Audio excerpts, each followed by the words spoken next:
നമസ്കാരം, കൊട്ടാരക്കര മീഡിയയിലേക്ക് സ്വാഗതം. ഇന്ത്യയിലെ ബാങ്കുകൾ നേരിടുന്നത് 2 പതിറ്റാണ്ടിനിടയിലെ ഏറ്റവും വലിയ നിക്ഷേപ പ്രതിസന്ധിയെന്ന് റിസർവ് ബാങ്ക് ഓഫ് ഇന്ത്യയുടെ കണക്കുകൾ. ക്രെഡിറ്റ് ഡിപ്പോസിറ്റ് അനുപാതം 80%. 2005 ശേഷം ആദ്യമായാണ് ഇത്രയും ഉയർന്ന CD അനുപാതം രേഖപ്പെടുത്തുന്നതെന്നും ലൈഫ് മിന്റ് റിപ്പോർട്ട് ചെയ്തു. ഒരു ബാങ്കിന്റെ നിക്ഷേപം എത്രമാത്രം ലോണുകൾക്കായി ഉപയോഗിക്കുന്നു എന്നതാണ് CD അനുപാതം സൂചിപ്പിക്കുന്നത്.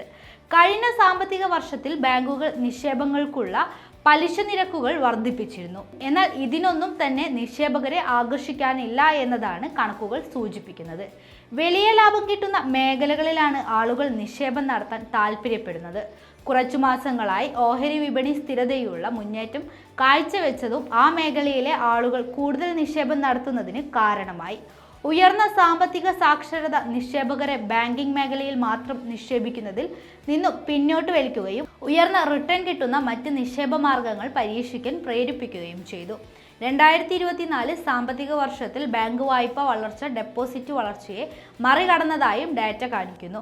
2024 സാമ്പത്തിക വർഷത്തിൽ നിക്ഷേപങ്ങൾ 13.5% വർദ്ധിച്ച് 204.8 ട്രില്യൺ രൂപയായപ്പോൾ ഭക്ഷ്യേതര വായ്പ മാർച്ച് 22 കണക്കനുസരിച്ച് 20.2% വർദ്ധിച്ച് 164.1 ട്രില്യണിലെത്തി.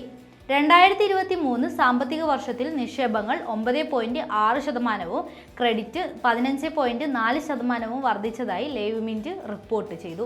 എന്നാൽ ഈ പ്രതിസന്ധികൾക്കിടയിലും ചില സ്വകാര്യ ബാങ്കുകൾ നേട്ടം കൊയ്തിട്ടുണ്ട്. HDFC bank, RBL bank, yes bank, Bandhan bank എന്നീ ബാങ്കുകൾ കുറഞ്ഞ CD അനുപാതം അല്ലെങ്കിൽ വായ്പാ നിക്ഷേപ അനുപാതം രേഖപ്പെടുത്തിയതായി രേഖകളുണ്ട്.